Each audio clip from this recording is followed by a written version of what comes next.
Marc. Marc.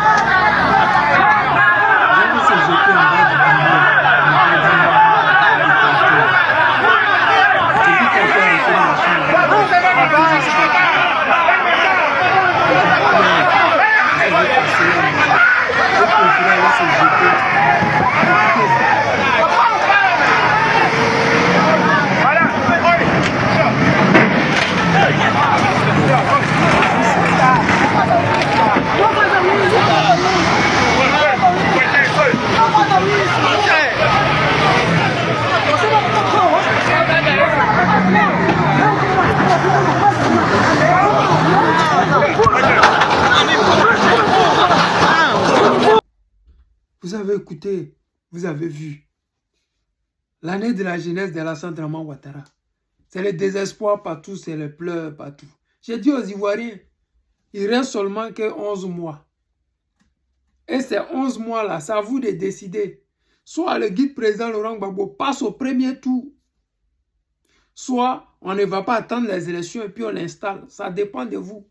Tout est une question de volonté. Si vous voyez que vous souffrez, si vous pensez que vous n'avez pas assez d'argent pour vivre et que vous êtes constamment dans la détresse, dans l'humiliation, parce que ce qui se passe là, on envoie des gendarmes, des policiers, des militaires. On vous tabasse au même moment qu'on casse vos magasins, on casse vos résidences. On dit on les a dédommagés. Quelqu'un qu'ils ont dédommagé va venir se jeter en bas des tracteurs. Quelqu'un qu'ils ont dédommagé en temps normal, qui devait en train de vivre sa vie de loup-garou à son jet, il va venir se jeter en bas des tracteurs. Vous-même là, vous pensez que quelqu'un qu'on vient de dédommager, il peut venir dire, je ne sais pas où je vais dormir. On t'a dédommagé. Tu as l'argent sur toi. Tu as payé une nouvelle maison. Ou le gouvernement vous a donné une nouvelle maison. Vous avez pris vos affaires. Vous avez installé là-bas. Vous ne serez même pas là le jour où on casse votre maison parce que vous n'avez plus rien à faire là-bas. Vous avez déjà pris votre jet, vous avez pris ce que vous avez à prendre, vous êtes parti. Vous n'avez plus rien à voir avec ça. Mais si quelqu'un vient se jeter en bas des tracteurs, vient se faire tabasser par les policiers, c'est qu'il y a quelque chose qui ne se dit pas, qui ne disent pas aux Ivoiriens. Ils n'ont pas dédommagé les gens là. Ils ne les ont pas relogés. Mais ça, c'est notre constitution qui le dit. Mais Ouattara n'a jamais respecté notre constitution. Ce qui est bien souvent, c'est que ce n'est pas seulement aux sudistes qu'ils font. Parce que nos parents du Nord, il y a certains qui ont été malhonnêtes, surtout les militants du RHDP. Ils ont été malhonnêtes.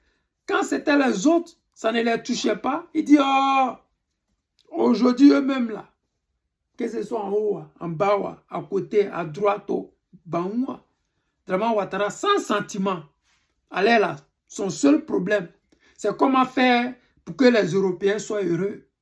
Comment faire pour que les États-Unis puissent installer les bases militaires chez nous en Côte d'Ivoire.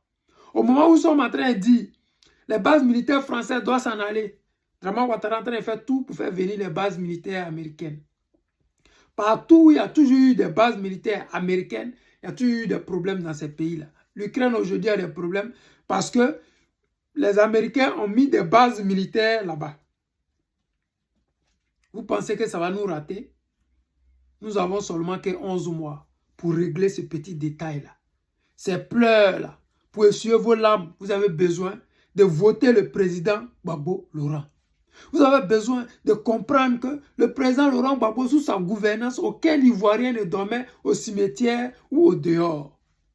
Même quand Ouattara les a chassés au nord avec sa rébellion, quand ils sont venus à Abidjan, il y a eu des endroits où on les a relogés avant qu'ils partent dans des familles, avant qu'ils partent dans des foyers, avant qu'ils partent dans des hôtels. Ça, c'était Gbagbo Laurent, l'homme au grand cœur.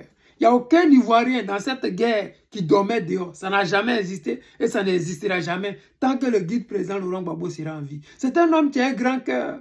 Et quand tu as un grand cœur, tu ne peux pas faire ce que Ouattara est en train de faire. Il nous a dit, le pont à péage que vous voyez là, quand il est arrivé, il a vu ça. Mais il a dit, les Ivoiriens n'ont pas l'argent. Pourquoi est-ce que lui va aller faire un pont à péage en plein centre d'Abidjan? Il ne l'a pas fait. Est-ce que cela empêchait son gouvernement de faire une croissance de plus 3, malgré que le pays était divisé en deux?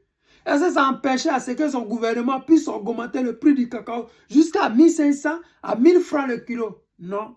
Quand tu veux travailler, tu travailles. Mais quand tu viens être malhonnête et que tu voles l'argent du contribuable pour aller garder dans un compte en banque suisse et après venir mettre la pression sur le peuple pour vendre les terrains aux Européens, aux Occidentaux, c'est ce que vous voyez là. C'est à vous de choisir.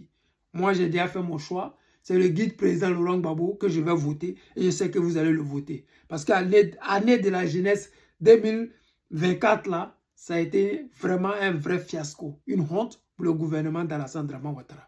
Les amis, je ne veux pas être long. C'était le président Lota, l'ami des dirigeants qui se respectent.